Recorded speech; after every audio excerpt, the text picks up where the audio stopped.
10 tips on keeping warm while tenting.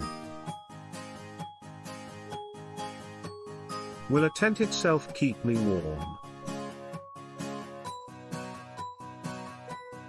A half-decent tent will block out rain, snow, hail, sleet, and wind, which certainly helps to keep the shivers at bay.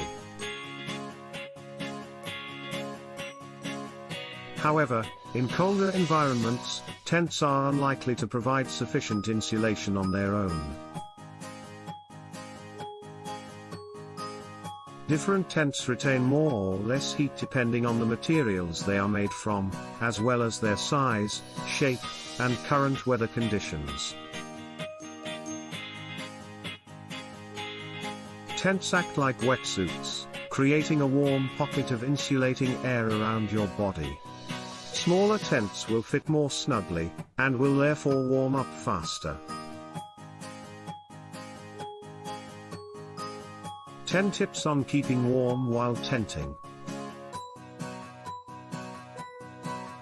Pick a good location.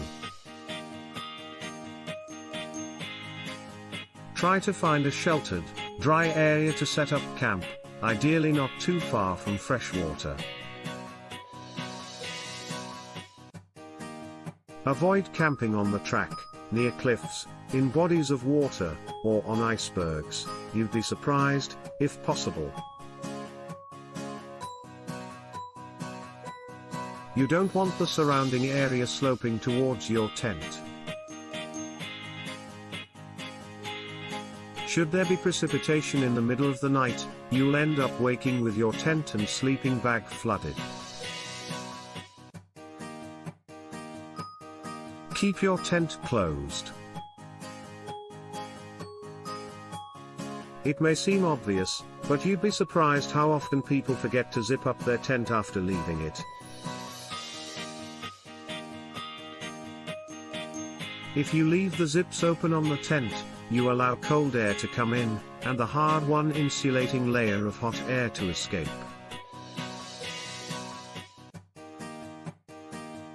They're literally made of ice, and yet they are the shelter of choice for Arctic peoples.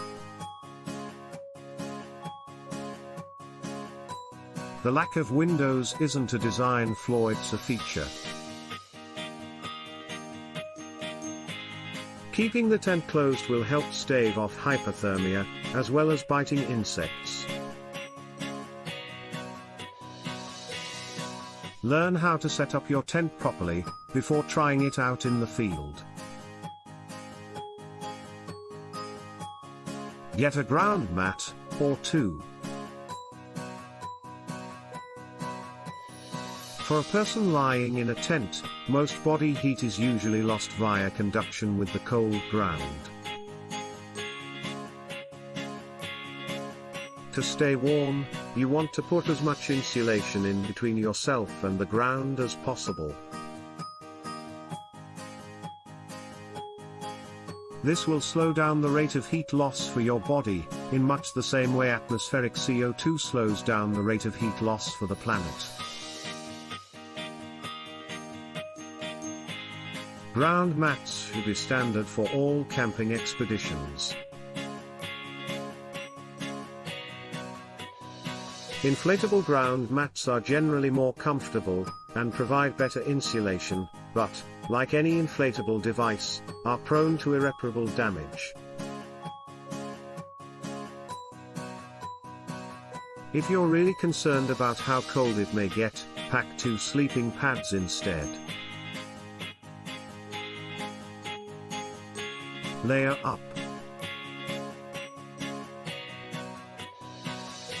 Clothes, animal skins, blankets, rugs, cloaks, even, if you're channeling your inner Jon Snow.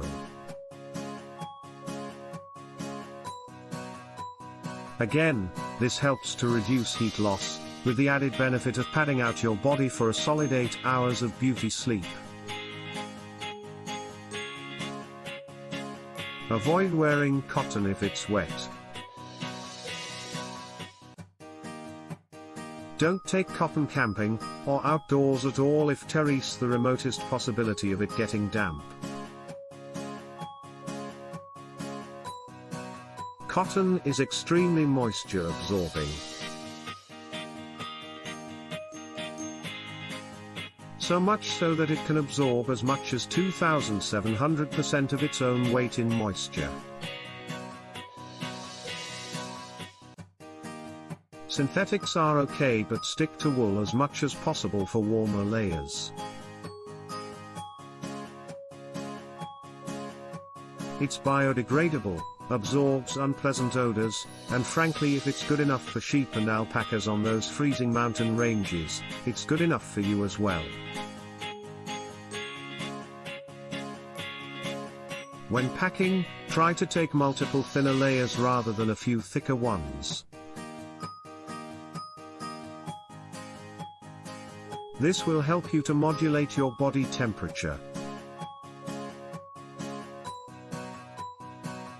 Drink up. There's nothing quite like sipping a massive cup of hot cocoa and holding it in both hands while wearing a sweater to warm your soul. Having a hot drink is the single most effective way to dump thermal energy into your core. Just try not to set the tent on fire if you're using a gas cooker. If you are using gas-powered gear in a tent, it's vital to ensure that the tent is ventilated. Carbon monoxide poisoning is no joke. A lukewarm or cold drink might not help boost your core body temperature right away, but keep in mind that your metabolism only works effectively if you are hydrated. You may not want to hear this, but it's best to avoid alcohol. This is because it dilates your blood vessels and makes you lose heat more quickly. A shot of whiskey might burn your throat, but it doesn't actually put a fire in your belly. Eat up. Again, heated up rations are best, but cold food is better than nothing. If you're worried about hypothermia, forget whatever nutritional advice you've heard and wolf down all the white bread, white rice and high fructose corn syrup you can. The human body preferentially runs on carbohydrates, followed by fats, and then proteins, for energy. The complex carbs found in things like yams will take longer to upload to your bloodstream, but they can still help too. Fat has twice the energy per weight of carbs or proteins, so don't forget to pig out on cheese, cream, peanut butter, and even plain butter. Carbs will give you a jump start, but fats will keep you going.